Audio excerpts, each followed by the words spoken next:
কিশোরগঞ্জ তারাইলের সেকান্দরনগরের শাহ সেকান্দর মাজার, যা দেখতে দেখা যাচ্ছে।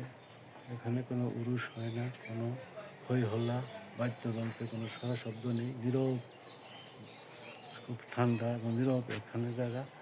এখানে সবসময় মানুষজন দূর দূরান্ত থেকে আসে এবং এদের এই জায়গায় মানুষজন দান খয়রাত করে।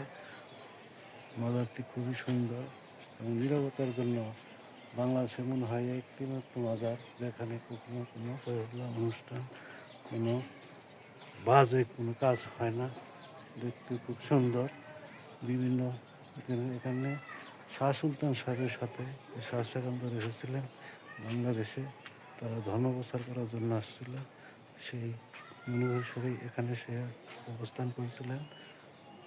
মাজারটি খুবই সুন্দর এবং এখানে খুবই নীরব শান্তভাবে মাজারটি আছে।